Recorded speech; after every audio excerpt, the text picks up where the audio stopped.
حملے خوارج کے ٹھکانوں پر کیے گئے ہیں، ان کے مراکز پر کیے گئے ہیں، لیکن چیخیں نئی دہلی سے سنائی دے رہی ہیں۔ ناظرین، طالبان کی اندرونی قیادت اس وقت شدید اختلافات کا شکار ہو چکی ہے۔ اس کے پیچھے کیا وجوہات ہے؟ ایک ہنگامی اجلاس بلایا جاتا ہے، اس ہنگامی اجلاس کے اندر کچھ فیصلے لیے جاتے ہیں، لیکن ان فیصلوں سے قبل پاکستان کی قیادت کی جانب سے بھی کچھ اہم ڈیسیجنز لیے جاتے ہیں۔ پاکستان نے انف از انف کی کال تو دی ہے، لیکن پاکستان نے اب ون لائنر پالیسی ایک دے دی ہے۔ وہ ون لائنر پالیسی کیا ہے وہ آج آپ کے ساتھ شیئر کریں گے۔ لیفٹیننٹ کرنل گل فراز شہید کے حوالے سے کچھ پروپیگنڈا اس وقت کرنے کی ناکام کوشش کی جا رہی ہے، وہ بھی آپ کو بتائیں گے، ایکسپوز کریں گے۔ اس کے ساتھ ساتھ مسنگ پرسنز کا جو بیانیہ بنایا جاتا تھا بلوچستان کے اندر مختلف علاقوں سے، ایک بڑی بڑی لمبی فہرستیں جو میڈیا کے سامنے رکھ کر احتجاج کیے جاتے تھے، وہ مسنگ پرسنز مل چکے ہیں۔ کہاں سے ملے ہیں یہ بھی ناظرین آج ہم آپ کو بتائیں گے، کس کس مقام سے ملے ہیں، کہاں کہاں پر وہ موجود تھے، کس کس ایکٹیویٹی میں وہ ملوث تھے، یہ سب آج آپ کے ساتھ ہم شیئر کرنے والے ہیں۔ آپ سب پر سلامتی ہو، انفولڈ پاکستان میں خوش آمدید کہتے ہیں۔ سب سے پہلے ناظرین بات کرتے ہیں پاکستان کی جانب سے بڑی پریسیجن ایئر سٹرائکس کی گئی افغانستان کے اندر چن کر خوارج کے ٹھکانوں کے اوپر، کیونکہ پاکستان کے اندر جو ڈی اسٹیبلائز کرنے کی وہ ایک کوشش کر رہے تھے، ایک مہم جوئی کر رہے تھے، اس کے بعد پاکستان کا رسپانس بننا تھا، اور یہ وہ رسپانس تھا جس کا انتظار اس پوری قوم کو تھا۔ ناظرین، پاکستان میں آپ نے دیکھا مساجد کے اوپر حملے کیے جاتے ہیں، اسلام آباد ترلائی مسجد کے اوپر حملہ کیا جاتا ہے، باجوڑ کے اندر حملے کیے جاتے ہیں، بنوں کے اندر حملے کیے جاتے ہیں، لیفٹیننٹ کرنل گل فراز شہید ہو جاتے ہیں، سپاہی شہید ہو جاتے ہیں، ہمارے جوانوں کو نشانہ بنایا جاتا ہے، ہماری سویلین آبادی کو نشانہ بنایا جاتا ہے، جس کے نتیجے میں پاکستانی آرمڈ فورسز کی جانب سے پھر کارروائی کی جاتی ہے، بروقت کارروائی کی جاتی ہے، مکمل کارروائی کی جاتی ہے، مؤثر کارروائی کی جاتی ہے۔ اور افغانستان کے اندر ننگرہار، خوست اور پکتیکا کے صوبوں کے اندر 7 اہم مراکز کو، وہ مراکز جن سے ان کو تربیت مل رہی تھی، وہ مراکز جن سے یہ تربیت حاصل کر رہے تھے، جہاں پر ان کی ٹریننگ ہو رہی تھی، اور وہ مراکز جو کہ دہلی کی سپانسرشپ پر چل رہے تھے، ان کو چن کر نشانہ بنایا جاتا ہے، اور 100 سے زیادہ خارجیوں کو جہنم واصل کیا جاتا ہے۔ اب ایک جانب پاکستان نے ان مراکز کو نشانہ تو بنائے، لیکن چیخیں کابل سے اتنی سنائی نہیں دے رہی جتنی نئی دہلی سے سنائی دے رہی ہے، اور اس وقت نئی دہلی سے لے کر واشنگٹن تک بھارت کی اور مودی سرکار کی یہ چیخیں سنائی دے رہی ہے۔ گودی میڈیا چیخ کر پکار رہا ہے کہ یہ کیا ہو گیا، گویا ایسا لگ رہا ہے کہ جیسے ان کے مراکز، ان کے تربیتی سینٹرز پر اور ان کی انویسٹمنٹ کے اوپر پاکستان نے حملہ کیا، ان کی انویسٹمنٹ ڈوب چکی ہو، and that somehow correct as well, کیونکہ پاکستان نے ان کی انویسٹمنٹ کو ڈبویا ہے، پاکستان نے ان تمام تر فتنوں کو ڈبویا ہے جو کہ دہلی کی سپانسرشپ پر کام کر رہے تھے۔ انٹرسٹنگ تھنگ اس کہ اس کے بعد انہوں نے ایک پروپیگنڈا شروع کیا، پروپیگنڈا پھیلانے کی کوشش کی، فیک اے آئی جنریٹڈ آڈیوز پھیلانے کی کوشش کی پاکستان کے حوالے سے، پاکستان کے اندر ڈی اسٹیبلٹی اور پاکستان کے خلا کے بنوں کی صورتحال کے حوالے سے، جس کو آپ دیکھ سکتے ہیں اس وقت، اور آپ نے سوشل میڈیا پر کہیں نہ کہیں پر دیکھا ہوگا۔ لیفٹیننٹ کرنل گل فراز شہید مانسیرا میں سپرد خاک ہو چکے ہیں، ان کے لواحقین کی جانب سے بڑی تعداد وہاں پر ایک موجود تھی، پاکستانی آرمڈ فورسز وہاں پر موجود تھے، ہمارے جوان وہاں پر موجود تھے، شہری موجود تھے، اور ہر کسی کے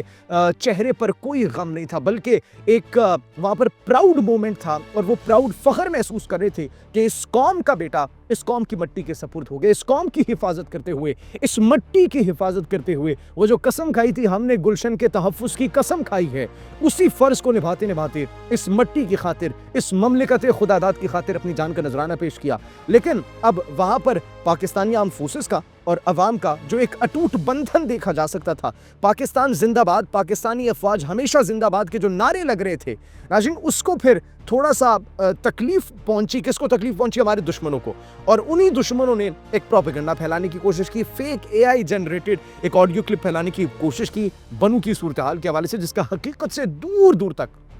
کوئی تعلق نہیں ہے۔ اس کے ساتھ نئی دہلی کی چیخیں، وہاں پر 7 مراکز جو تباہ کیے، وہ ان کے تربیتی جو ہے مراکز تھے، وہاں پر ان کی ٹریننگ ہو رہی تھی، وہاں سے وہ آپریٹ ہو رہے تھے، جن کو نشانہ بنایا گیا، اور 100 سے زائد خارجیوں کو چن کر اس وقت جو ہے وہ نشانہ بنایا جا چکا ہے انہی ایئر سٹرائکس کے اندر۔ اب گودی میڈیا چیخ رہے کیونکہ سمجھ آتی ہے ان کی انویسٹمنٹ ڈوب چکی ہے، لیکن اس کے بعد کابل کے اندر بھی ایک ہنگامی طور پر میٹنگ ہوتی ہے، ہنگامی طور پر اجلاس ہوتا ہے، اور کچھ فیصلے لیے جاتے ہیں۔ اس سے پہلے ناظرین آپ کو پاکستان کے فیصلے سے متعلق بھی آگاہ کریں گے، لیکن پہلے کابل کے اندر جو میٹنگ ہوئی اس حوالے سے جاننا بھی بڑا ضروری ہے۔ کابل کے اندر ایک ہنگامی میٹنگ ہوتی ہے جس کے اندر طالبان کی قیادت شامل ہوتی ہے، اس کے اندر ملا ہیبت اللہ شامل ہوتے ہیں، عبدالغنی ملا یعقوب، سراج الدین حقانی، یہ تمام تر گروپس کے جو بڑے ہیں یہ شامل ہوتے ہیں، اور اب وہاں پر شدید اختلافات جو ہے وہ ہمیں دیکھنے کو ملتے ہیں، بحث ایک چھڑ جاتی ہے۔ اب بحث کس بات پہ چھڑتی ہے؟ بحث اس بات پہ چھڑتی ہے کہ پاکستان کے ساتھ تعلقات کیوں خراب کیے، پاکستان کے ساتھ تعلقات خراب کر کے ہماری معیشت کمزور ہو چکی ہے، ہم غریب ہوتے جا رہے ہیں،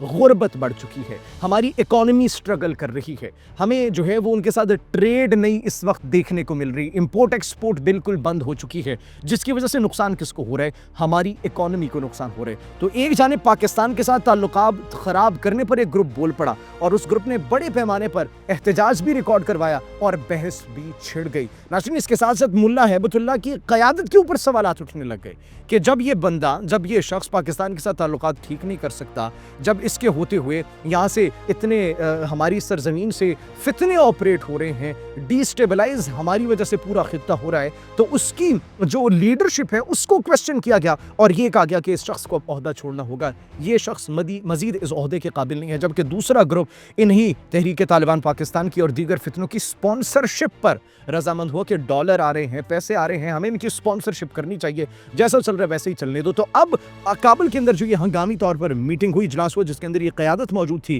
اس قیادت میں اختلافات بڑھ گئے، بحث چھڑ گئی اور یہ بے نتیجہ ختم ہوئی۔ تو اس سے آپ اندازہ لگا سکتے ہیں کہ افغانستان کیوں سٹرگل کر رہا ہے۔ افغانستان کے اندر جو ان کی لیڈرشپ ہے، جو ان کی قیادت کی جو ڈی فیکٹو گورنمنٹ ہے، وہی ایک پیج پر نہیں ہے۔ ایک جانب پاکستان کے ساتھ تعلقات بہتر کرنے کی اور ان سپانسرشپ اور فتنوں کو ختم کرنے کی بات کی جا رہی ہے، تو دوسری جانب ڈالر کے لیے اپنا ایمان بیچنے کی بات کی جا رہی ہے۔ دیٹس دی ریزن اس میٹنگ کا کوئی فائدہ نہیں ہوا۔ اس کے ساتھ پاکستان کی جانب سے ناظرین جو ون لائنر پالیسی ہم نے کہا، Pakistan has decided what Pakistan will be doing in the future. Pakistan کے اوپر اگر حملہ کیا گیا، پاکستان کی خود مختاری سلامتی پر اگر حملہ کیا، پاکستان کے آرمڈ فورسز پر حملہ کیا گیا، پاکستان کی سویلین آبادی پر حملہ کیا گیا، اگر ہمارے معصوم بچوں کو نشانہ بنایا گیا، تو there is one thing that they will be facing, اور وہ ہوگا جہاں سے یہ ہینڈلرز ایکٹیو ہیں، ان ہینڈلرز کو چن چن کر نشانہ بنایا جائے گا، جیسے ہم نے ننگرہار، خوست اور پکتیکا کے اندر ان کے تربیتی مراکز کو نشانہ بنایا۔ That's one liner, that's clear and that's 100% accurate from Pakistan کہ پاکستان اب مزید ہینڈلرز کو برداشت نہیں کر پائے گا۔ ان کے ہینڈلرز، ان کو فائنینشل سپورٹ کرنے والے اور ان کے جتنے بھی اعلیٰ کار ہیں، سہولت کار، یہ تمام تر جہاں پر بھی ہوں گے، جہاں سے آپریٹ ہو رہے ہوں گے، اب ان کے خلاف جو ہے مزاحمت ہوگی، کارروائی ہوگی اور ان کو چن چن کر نشانہ بنایا جائے گا۔ اگر ہماری آبادی کو نشانہ بنایا گیا، اگر ہمارے معصوموں کو نشانہ بنایا گیا، اگر ہمارے شہریوں پر حملے کیے گئے، تو اس کے بعد اب افغانستان کے اندر تشویش، ان کی قیادت کے اندر تشویش مزید بڑھ گئی ہے کہ پاکستان تو اب ٹالریٹ نہیں کر رہا۔ پاکستان کی جانب سے انف از انف کی کال دے دی گئی ہے۔ اب پاکستان کے اندر اگر ہم نے مزید کوئی بھی آپریشن کرنے کی کوشش کی، مزید کسی طریقے سے بھی کارروائی کرنے کی کوشش کی، تو اس کا مطلب سیدھا اب ہمارے اوپر حملہ کیا جائے گا، ہمارے اوپر ایئر سٹرائکس کی جائیں گی۔ تو اس وجہ سے وہ ڈر اور خوف کے اندر مبتلا ہو چکے ہیں۔ مسنگ پرسنز کے حوالے سے ہم نے بات کی، ناظرین مسنگ پرسنز مل چکے ہیں، مبارک ہو، مل چکے ہیں۔ کہاں پر ملے ہیں؟ وہ ریاست کے خلاف جو ایک بیانیہ بنا رہے ہیں، ہم آپ کو بتاتے ہیں کہ کہاں سے ملے ہیں۔ سلیم بلوچ جو مسنگ پرسنز کی اس طویل فہرست میں شامل تھا، 31 جنوری کو بلوچستان میں جو حملے کیے گئے ان میں ملوث تھا، جہنم واصل کیا گیا اس کو۔ برہان بلوچ اور اس کے ساتھ ساتھ حفیظ بلوچ، یہ بھی انہی مسنگ پرسنز کی فہرست میں شامل تھا جس کو اسی آپریشن میں جہنم واصل کیا گیا۔ پھر مسنگ پرسنز کی مزید فہرست میں اگر دیکھا جائے، عبد المجید اور راشد بلوچ، یہ دو بھی نام شامل تھے جن کو جہنم واصل کیا گیا۔ فتنہ خوارج اور یہ فتنہ ہندوستان کے ساتھ مل کر جو پاکستان کے خلاف کارروائی کر رہے تھے، یہ بھی ان میں شامل تھے۔ 2025 قلات آپریشن کیا گیا، ایک اور مسنگ پرسنز کا نام سہیب لانگو، یہ اسی فہرست میں شامل تھا جس کو مسنگ پرسن کہہ کر ریاست کے خلاف اقدامات کیے جاتے تھے، احتجاج کیے جاتے تھے، ریاست کو چیلنج کیا جاتا تھا۔ مارچ 2024 کے اندر گوادر پر جو حملہ کیا گیا، اس گوادر حملے کے اندر ایک اور مسنگ پرسن ملوث پایا گیا، کریم جان، جس کو جہنم واصل کیا گیا۔ تو یہ وہ مسنگ پرسنز کی فہرست تھی جس کو آئیڈینٹیفائی بھی کر لیا گیا ہے، اور آئیڈینٹیفائی کرنے کے ساتھ ساتھ یہ ثبوت اور شواہد بھی فراہم کر دیے گئے ہیں کہ یہ ایکچولی آپ کے وہ تمام تر مسنگ پرسنز کی فہرست میں وہ لوگ ہیں جن کو آپ جواز بنا کر ریاست کو چیلنج کرتے ہیں۔ اس کے ساتھ ساتھ ناظرین بلوچستان کے اندر اس وقت انٹیلیجنس بیسڈ آپریشنز جاری ہیں، اور وہ تمام تر فتنے جو کہ سر اٹھانے کی کوشش کر رہے ہیں، ان کو جڑ سے اکھاڑنے کی مہم جو ہے وہ جاری ہے۔ جب تک ایک بھی فتنہ سر اٹھائے گا اور اس کو ختم نہیں کر دیا جاتا، تب تک کارروائیاں جاری رہیں گی۔ اور بلوچستان کے ضلع پشین میں انٹیلیجنس بیسڈ آپریشن کیا گیا، جن میں 5 شدت پسندوں کو، خوارج کو جہنم واصل کیا گیا، اور بڑی تعداد میں اسلحہ بارود اور دھماکہ خیز مواد برآمد ہوا۔ پاکستان کی جانب سے ایک ہی سٹانس ہے، ایک ہی پالیسی ہے، ریاست کے خلاف، ریاست کے امن کے خلاف جو بھی جانے کی کوشش کرے گا، اس فتنے کو جڑ سے اکھاڑ دیا جائے گا۔ مجھے اجازت دیجیے، اپنا بہت خیال رکھیے گا۔ اللہ نگہبان۔